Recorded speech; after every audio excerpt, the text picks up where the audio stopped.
Alors j'ai un exemple là, très concret de moi je chante.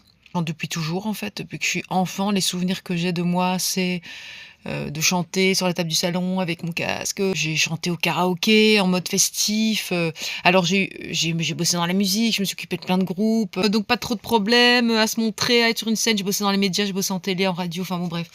Mais alors le truc, qui me fout les boules, c'est, l'idée de d'être chanteuse. J'ai jamais fait ça très sérieusement. Il y a quelques années, j'ai commencé à chanter, genre ça sortait tout seul quoi. J'arrivais pas à à retenir les chants qui sortaient comme ça. Donc je me suis prise, en main pour, me donner des outils pour, vivre ça le plus sereinement possible. Mais vraiment ce qui est inconfortable, pour moi, c'est, les idées, les pensées que j'aurais autour du chant. C'est-à-dire que je vois bien qu'il y a une résistance de dire: «Bah, chanteuse, je sais pas trop parce que bon, est-ce que je suis vraiment chanteuse?» Alors que quelque part, c'est quelque chose qui est là, qui quand ça se passe naturellement. Les choses qu'on a à faire sont parfois d'une évidence et d'une force tellement, énorme, puisque ça représente la grandeur de ce qu'on est, que le personnage, peut être très, très inconfortable. Et on pourrait se dire: «Bah non, bah non, c'est pas ça parce que c'est pas fluide» ou je sais pas. Vous voyez cette subtilité du truc qui résiste un peu?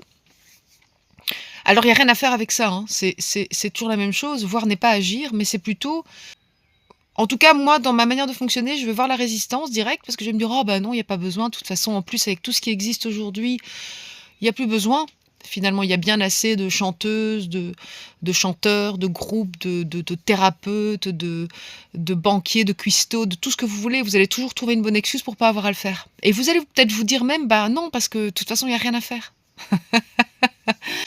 L'idée, c'est de suivre l'élan, c'est simple, on suit l'élan et on voit ce qui se passe derrière. Et c'est ça qui est pas facile. Parce qu'on aime bien savoir où on va, on aime bien avoir un peu de contrôle quand même sur tout ce qui se passe, faudrait pas que ça nous échappe toute cette histoire. Donc c'est un truc que je connais bien, que j'observe bien chez moi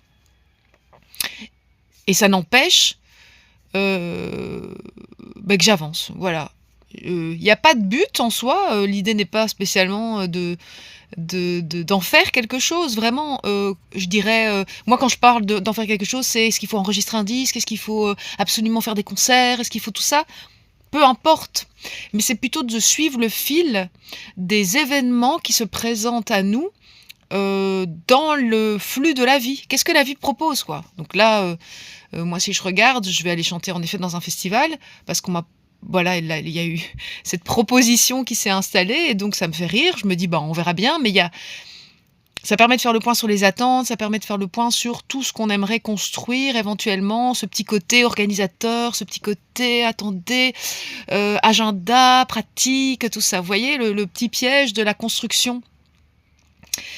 C'est si je dois chanter, je parle de mon expérience parce que c'est celle que je connais. Si je dois chanter, je sais que je vais chanter, peu importe où, peu importe comment ça va se faire parce que au plus je me détends, au plus je laisse cette grandeur aux commandes, au plus je laisse les choses se faire d'elles-mêmes, eh bien je serai peut-être amenée à avoir en effet, à faire des choses comme par exemple chanter, mais les choses vont se présenter. On pourrait dire que la détente dès qu'on accueille, qu'on se souvient que de toute façon la vie s'occupe de tout, qu'on n'a pas besoin de se prendre la tête, il y a quelque chose qui se détend et ça permet à cette grandeur d'œuvrer.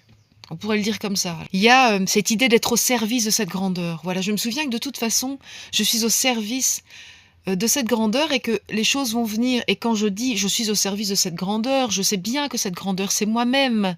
En tout cas, pas le petit moi, le grand soi. Je parle d'architecture divine et qui a un plan d'ensemble, elle? Pas moi. Moi, je me souviens bien, quand ça résiste, je me dis: «Mais pour qui tu te prends?»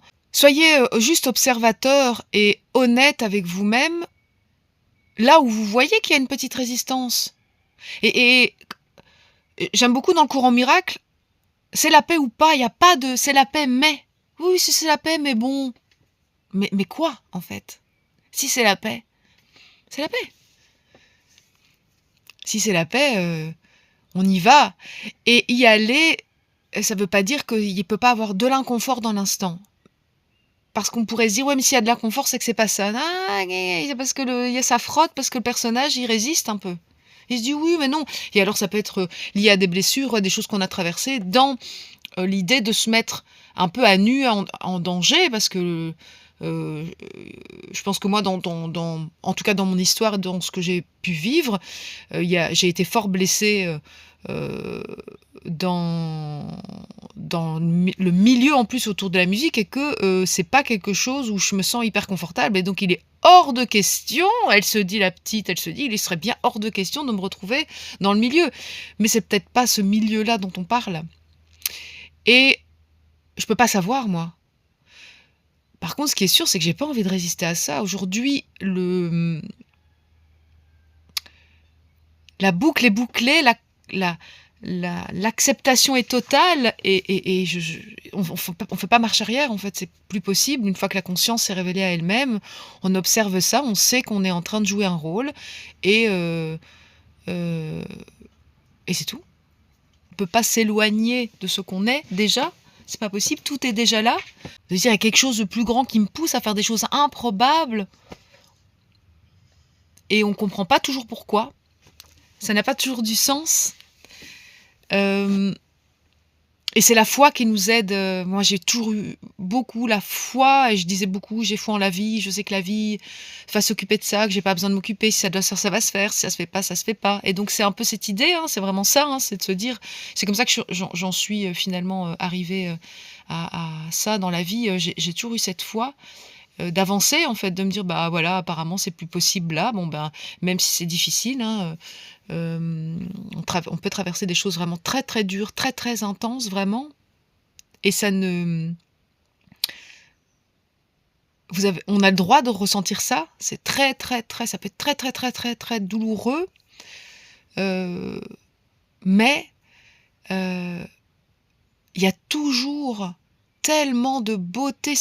J'aime cette idée de l'équilibre parce que dans la dualité, on pourrait se dire, que les choses s'opposent, mais il y a aussi cette notion de l'équilibre en fait.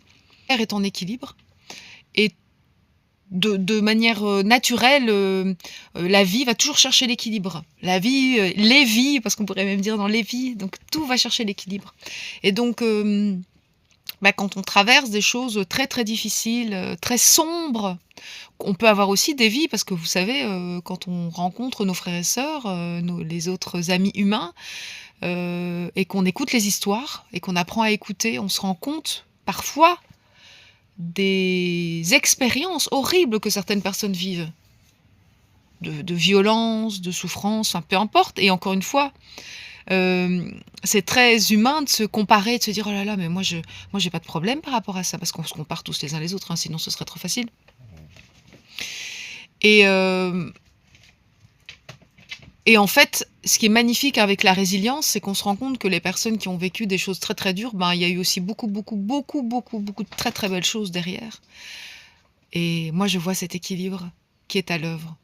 Donc voilà, ne minimisons pas, en effet, la souffrance, la difficulté, mais souvenez-vous que derrière, vous recevrez la même chose et hem et qu'on met pas de la lumière dans une rue, qui est déjà éclairée. J'aime bien cette image-là parce que souvent on se sent un peu isolé on peut se sentir isolé dans son délire là, dans sa souffrance ou dans sa vision parce qu'on se dit: «Ah mais moi j'ai l'impression d'avoir, compris des choses ou je ressens des choses plus grandes» et puis on sait pas trop comment partager ça parce que dans notre entourage c'est pas le cas.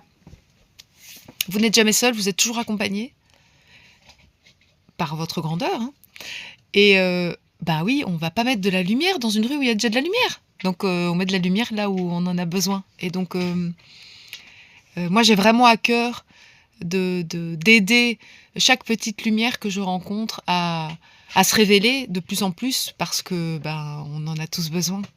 Voilà, parce que la lumière que je vois chez l'autre, c'est la lumière que je porte et vice ver et ça s'arrête pas, c'est cette toile d'araignée lumineuse qui ne cesse de s'étendre partout et imaginez, même si ce monde est illusoire, imaginez la beauté du monde tant qu'on y est et qu'on y est bloqué.